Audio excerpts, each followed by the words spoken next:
Les banques privées véhiculent une image de mystère et d'opulence. Mais que met-on derrière ce terme? Quelle réalité se cache derrière les appellations premium, banque privée? Café de la Bourse fait le point sur toutes les offres et structures à destination de la classe moyenne supérieure, jusqu'aux particuliers les plus riches. Les offres premium des banques de détail à destination des clients aisés. Des attentions destinées à la classe moyenne supérieure. Quasiment toutes les grandes banques, HSBC, Société Générale, BNP Paribas, Zénith, Crédit Agricole, proposent aussi millions de ménages français qui gagnent plus de 3 500 € par mois ou 6 000 pour un couple ou disposent, d'au moins 50 000 € d'épargne. Des offres dites premiers. Ces personnes aisées pourtant bien loin de pouvoir prétendre à une gestion de leurs avoirs par une banque privée bénéficient, depuis une dizaine d'années, d'offres et packages spécialement conçus pour eux. Les pionniers en la matière, sans grande surprise, sont HSBC et Barclays, deux géants du secteur bancaire outre-Manche. Mais toutes les banques ont depuis suivi ces précurseurs pour satisfaire ces classes moyennes supérieures. Une prise en charge personnalisée mais une offre de produits plutôt classique. Cette clientèle qui apprécie une prise en charge personnalisée se voit proposer les produits de placement classiques mais avec un certain nombre d'offres privilèges. Ainsi, les droits d'entrée d'une assurance vie pourront être revus à la baisse, un effort sera fait sur les taux en matière de crédit. Les placements en bourse seront la plupart du temps proposés avec des frais de courtage moindres. En outre, les clients premium bénéficient souvent de conseillers spéciaux à défaut d'être toujours des conseillers spécialisés, voire d'une agence dédiée, comme à la HSBC. Les avantages et limites des offres bancaires premium. Force est de constater que de nombreuses banques font encore payer cher ce statut. Lié le plus souvent à une carte bancaire, Premier ou Infinite pour Visa, Gold ou World Elite pour Mastercard, Gold ou Platinum pour American Express, elle-même facturée 120 € à 380 €, voire plus. Mais désormais, les banques en ligne changent la donne en proposant des offres premium et leurs cartes associées avec des conditions peu restrictives. Mais ce statut premium a aussi d'autres bons côtés. Il donne aussi droit, et c'est agréable, à des privilèges tarifaires sur des voitures de location et hôtels, des réservations prioritaires sur les taxis, les avions mais aussi des invitations à des événements culturels et sportifs. Les banques traditionnelles proposent leurs services de banque privée. Les grandes banques commerciales proposent depuis plusieurs années à leurs clients les plus riches,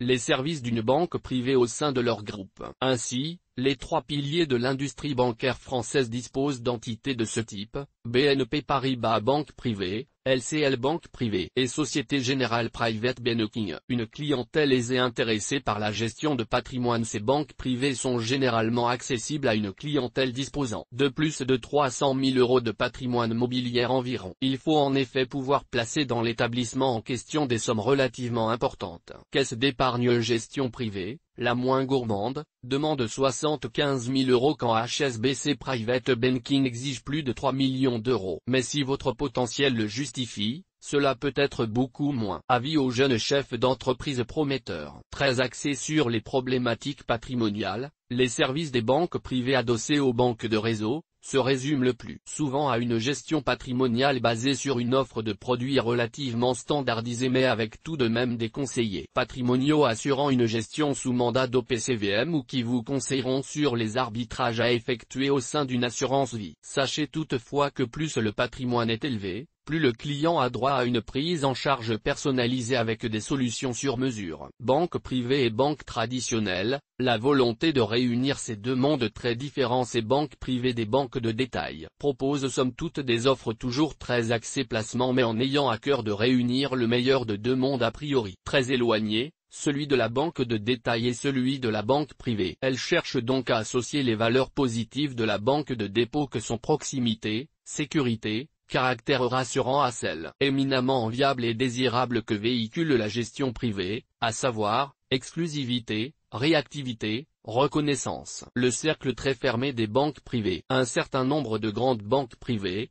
françaises ou internationales, proposent à une clientèle élitiste et triée sur le volet des services sur mesure. C'est notamment le cas de Pictet, Rothschild Patrimoine ou encore Lazare Frères Gestion. Banque privée, des clients aisés, élitistes et exigeants. La plupart des banques privées acceptent une clientèle disposant de plus de 500 000 € de patrimoine mobilier. Cependant, des banques privées telles que Swiss Life Banque Privée fixent leur ticket d'entrée bien plus bas, aux alentours de 250 000 €, tandis que d'autres banques privées, au contraire, fixent des conditions d'entrée plus restrictives, au-delà du million d'euros. On se rend dans une banque privée quand la simple gestion ne suffit plus et que l'on ne vient pas seulement chercher la performance, mais aussi un service et des compétences sur l'aspect patrimonial. Les deux grands pans de l'activité d'une banque privée sont l'optimisation patrimoniale et la gestion d'actifs. Elles sont en effet spécialisées dans l'ingénierie patrimoniale, la structuration patrimoniale et devraient donc sans problème créer et gérer votre SCI familiale, s'occuper de la cession-transmission de votre SARL de famille mais aussi vous proposer des produits originaux et sur mesure, notamment l'accès à des fonds d'investissement internationaux, des assurances vie Luxembourg, des produits défiscalisants haut de gamme comme les monuments historiques. Une banque privée doit vous permettre d'investir dans l'art, le vin, l'immobilier de prestige ou encore de créer et gérer votre fondation. Le propre d'une banque privée étant de se conformer aux attentes et exigences de ses clients. Pour cela, de nombreux experts sont à votre disposition, sollicités par votre interlocuteur selon vos besoins, ingénieur patrimonial, expert en fiscalité, éventuellement avocat fiscaliste, gestionnaire d'actifs, spécialiste en placement passion, œuvres d'art, forêt, philanthropie, etc. La banque privée propose une offre 100% à la carte. Les banques privées se distinguent par leur offre sur mesure. Vous pourrez en effet, soit accorder un mandat de gestion au professionnel qui gère votre portefeuille à votre place, soit opter pour une gestion conseillée où le professionnel en charge de votre portefeuille se contente de vous donner des conseils que vous décidez ensuite de suivre ou non. Banque privée, nos conseils pour bien la choisir. De même qu'il existe des clés pour bien choisir son conseiller en gestion de patrimoine, certains éléments sont à prendre en considération avant de choisir une banque privée plutôt qu'une autre. Choisissez votre banque privée en fonction de son ADN, sa culture, ses compétences. Les banques privées françaises sont très différentes des banques privées américaines, elles-mêmes encore très différentes des banques privées suisses de Zurich, ou de Genève. Si de pures banques privées existent, on pensera notamment à Pictet ou Lombardier. Bon nombre d'entre elles sont à l'origine des banques d'affaires, spécialisées dans la gestion d'actifs, on pensera notamment à JP Morgan ou encore Lazard. D'autres encore sont issues de la banque de réseau, BNP Paribas banque privée, SG Private Banking évoqué plus haut, Natixi Wealth Management, ex-banque privée 1818, et la banque Neuflize OBC sont-elles spécialisées dans la gestion de patrimoine des entrepreneurs comme le conseil sur la possession et les cessions d'entreprises. Choisissez une banque dont l'ADN et le métier de base correspondent à vos besoins. Soyez toujours très vigilant à l'indépendance de la banque. Elle ne doit pas à tout prix chercher à vous vendre les produits de placement, fonds de sa maison mère mais les meilleurs du marché, y compris chez les concurrents. La réputation de l'établissement est aussi un élément essentiel à prendre en compte. Les prix et récompenses dont les anglo-saxons sont très friands et qui sont décernés régulièrement aux banques privées pour la qualité de leurs services,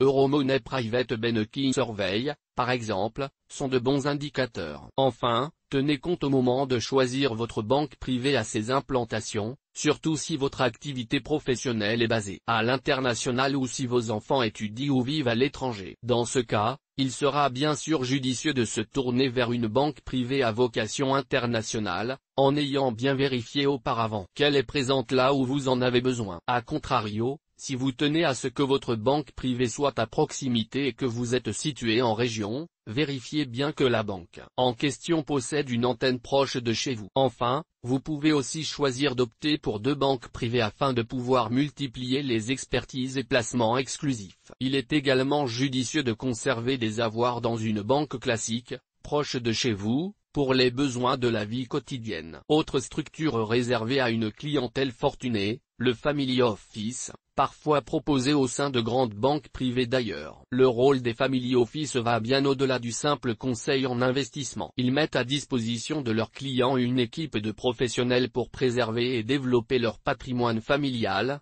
mais aussi pour gérer leurs affaires quotidiennes et administratives. Voir conditions sur le site de la banque source image, FreePic. Toutes nos informations sont, par nature, génériques. Elles ne tiennent pas compte de votre situation personnelle et ne constituent en aucune façon des recommandations personnalisées en vue de la réalisation de transactions et ne peuvent être assimilées à une prestation de conseil en investissement financier, ni à une incitation quelconque à acheter ou vendre des instruments financiers. Le lecteur est seul responsable de l'utilisation de l'information fournie, sans qu'aucun recours contre la société éditrice de Café de la Bourse comme ne soit possible.